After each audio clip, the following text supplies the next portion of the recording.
Good morning सगळ्यांना। आज मस्त ऊन पडलेलं होतं। तसं तर हे ऊन 5-6 दिवसापासून असंच पडतंय। पाऊस कुठे गेला काही कळतच नाहीये। आपल्याकडे असंच आहे, मध्येच 3-4 दिवस सलग पाऊस पडतोय आणि नंतर मग कुठे जातो काही समजतच नाही। झाडांना मस्त पाणी टाकून घेतलंय। आंब्याचं झाड बघा केवढं झालंय। सकाळची ही धावपळ चालूच असते। लगेच नाश्ता बनवायला घेतला। मस्त ढोकळा बनवते। मी रेडीमेडच पीठ वापरते, कारण घरी मी बेसन पिठाचा बनवून बघितला, तो काय मला जमला नाही, त्यामुळे आता रेडीमेडच बनवते। हे जे सम्राटचं पीठ आहे ते मी जवळजवळ 5-6 महिन्यापासून यूज करते आहे आणि ढोकळा एकदम छान लागतोय। तुम्ही पण कधी गेलात तर घेऊन बघा आणि करून बघा, ढोकळा खूप छान होतो। मस्त मी ढोकळा भांड्याला लावून घेतला आणि आता तो शिजवून घेते। 10 ते 15 मिनिटातच ढोकळा तयार होऊन जातो आणि चव पण खूप छान लागते। त्याच्यासाठी सिरप बनवून घ्यायचं, म्हणजे जो आपण तडका बनवतो ना तो बनवून घ्यायचा। इथे मी मोठी कढईच ठेवली आहे, कारण ते जे तडक्याचं पॅन आहे ना त्याच्यात पाणी टाकलं का ते भरून जातं आणि मग ते सांडतं, त्यामुळे मग कढईतच तडका बनवते मी। मस्त मोहरी, कढीपत्ता, हिरव्या मिरच्या टाकून मस्त तडका करून घेतला आणि त्यामध्ये मस्त 1 ग्लास पाणी टाकून घेते, कारण आज ढोकळा जास्त बनवला होता। जर 2 पॅकेट आणले ना तर मग मी त्याचे 3 वेळा ढोकळे बनवते, पण आज एकच पॅकेट होतं, त्यामुळे मग एकच वेळेस पूर्ण टाकून घेतलं मी ते। मग ढोकळा मस्त कापायला घेतला, पण चाकू थोडासा पुढे त्याला करवते, त्याच्यामुळे तो काही प्लेन कापला जात नाही। आता जे सिरप बनवलं होतं ना ते मी त्याच्यावरती टाकून घेते। ढोकळा थोडा कोरडा राहिला ना तर अशी घशाला गचक बसते त्याच्यावाले, त्यामुळे सिरप जर टाकला ना तो मऊ पण होतो आणि छान पण लागतो।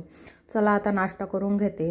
उरलेलं सिरप मी प्लेटमध्ये टाकून घेतलंय, म्हणजे नंतर जर लागलं तर त्याच्यामध्ये आपण ढोकळा बुडवून खाऊ शकतो, ते पण एकदम छान लागतो आणि ढोकळा हा तोंडात विरघळून जातो आणि मग गचक पण बसत नाही। मग नंतर गेले होते मैत्रिणीकडे, तिकडे तिच्याकडे गेले तर कॉलेज दिसलं। कॉलेजच्या जुन्या आठवणी जाग्या झाल्या। जेव्हा आपण कधी शाळा किंवा कॉलेज सोडतो त्याच्यानंतरच ते छान होतं, ते काय चुकीचं नाही आहे। कॉलेज आम्ही गेल्यानंतर पण खूप छान झालेलं आहे आता। तिथे जवळच पाणीपुरीवाले काका होते, मग मी तिला बोलले की चला आता आपण पाणीपुरी खाऊनच जाऊया। मस्त तिथे पाणीपुरी घेतली। हे आत्ता गाड्या लावायला लागले, आम्ही जेव्हा कॉलेजला होतो तेव्हा कोणी लावत नव्हतं। ही माझी मैत्रीण आहे अंजली। मस्त पाणीपुरीचा आस्वाद घेतला आणि घरी आले। घरी आल्यानंतर आकाश बोलला की माझे सॉक्सच सापडत नाही आहे, तू मला सॉक्स शोधून दे। मी आता सॉक्स शोधायला घेतले, म्हटलं चला आता आपला कप्पा पण आवरून घेऊ। सॉक्स तर काही सापडले नाही, पण कप्पा आवरून झाला। सगळं गाव शोधलं पण सॉक्स सापडले त्याच्या शूजमध्ये। 2-3 जोड शूजचे असले की असं काहीतरी गोंधळ होऊनच जातो कधीतरी। म्हटलं आता कपाट आवरून घेऊया। मस्त पुसून घेतलंय। तसं कपाट आवरायचं मला पण खूप जीवावर येतं, मी काय जास्त बारीक घड्या घातला नाही, ओबडधोबड पटापट तसं जसं होतं तसं रचून घेतलं। सॉक्सच्या निमित्ताने ते बी आवरून झालंय। त्यामधल्या ज्या वस्तू लागत होत्या त्या साईडला काढून टाकल्या। कित्येक दिवस आपण आपले कपाट असेच पडतात, आपण काही ते लवकर साफ करत नाही। चला मग आता कपाट आवरून घेते, तोपर्यंत तुम्ही व्लॉग कंटिन्यू करा।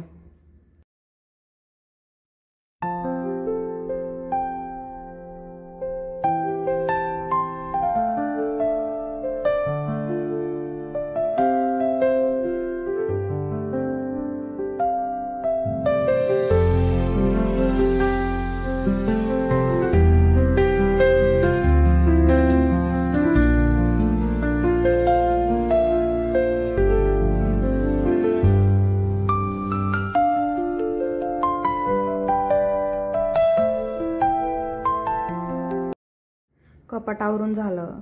आता आधीच उशीर झालेला होता, त्यामुळे पटकन स्वयंपाकाला लागले।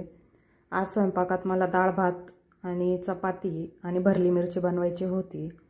तसं तर हप्त्यातून 1 किंवा 2 वेळा मी डाळ भात बनवते, म्हणजे मग भाजीचा पण प्रश्न राहत नाही। आणि तसं बी संध्याकाळचं जेवण माझं हलकंच असतं, जास्त हेवी जेवण आम्ही संध्याकाळी जेवत नाही। खिचडी भात किंवा भाताचे वेगवेगळे प्रकार असं काहीतरी चालू असतं, किंवा मग कढी खिचडी असंच हलकं हलकं आम्ही जेवत असतो।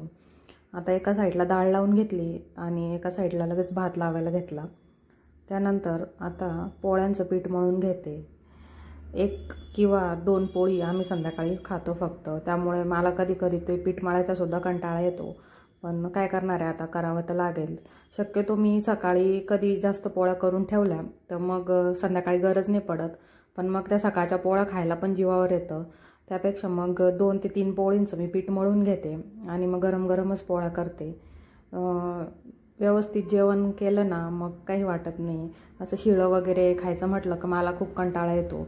शक्यतो मी रात्रीचं पण कधी शिळं ठेवत नाही आणि मुळात थोडंसंच बनवते, जास्त बनवतच नाही, म्हणजे जेणेकरून दुसऱ्या दिवशी ते उरणार नाही. आणि ते साईडला पीठ मळून ठेवलं. आता पटकन वरणाच्या फोडणीची तयारी करून घेते. त्यासाठी टोमॅटो, कोथिंबीर, कढीपत्ता वगैरे सगळं कापून घेते, म्हणजे कुकर थंड झाला की लगेच फोडणी देता येईल. तुम्हाला कालचा ब्लॉग कसा वाटला ते नक्की कमेंट करून सांगा. आणि तुम्ही व्हिडिओला खूप छान प्रतिसाद देत आहे, त्यासाठी सगळ्यांचे मनापासून धन्यवाद. तुम्हाला जर व्हिडिओ आवडत असतील तर सबस्क्राईब नक्की करा आणि व्हिडिओला छान प्रतिसाद देत राहा.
फक्त मिरचीच बनवायची बाकी होती. त्याच्यासाठी मी ह्या मधून फोडून घेतल्या आणि त्यातल्या ज्या बिया आहे ना त्या काढून घ्यायच्या आणि त्यामध्ये जे स्टफिंग आहे ते भरायचं. आता स्टफिंगसाठी मी शेंगदाणा, कोथिंबीर, लसूण, थोडीशी लाल तिखट आणि मीठ हे मिक्सरमध्ये फिरवून घेतलं आहे. आणि स्टफिंग भरायच्या आधी मिरचीमध्ये थोडंसं मीठ लावून घ्यायचं, म्हणजे मग त्याला थोडं पाणी सुटतं आणि स्टफिंग टाईट होते. मग ते सगळं झाल्यानंतर भरून घेतल्यानंतर तव्यावर थोडंसं तेल टाकलं आणि त्या मिरच्या ठेवून घेतला. इकडं कुकर थंड झाला होता, मग त्याला पण तडका देऊन घेऊ म्हटलं. मग एका वेळेस दोन्ही कामं चालले होते. तिकडं तवा तापत होता तोपर्यंत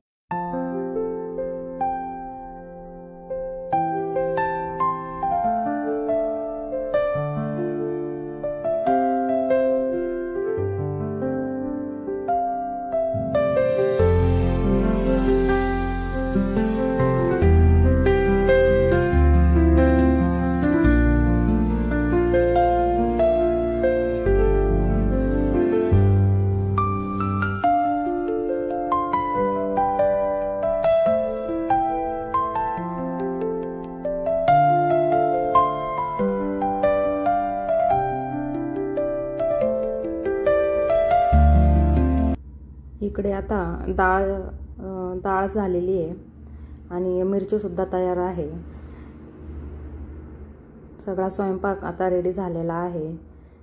चला तर मंडळी, व्लॉग कसा वाटला ते कमेंटमध्ये नक्की सांगा. आता मस्त जेवून घेते. असंच व्हिडिओ घेऊन भेटूया पुढच्या व्लॉगमध्ये. तोपर्यंत बाय.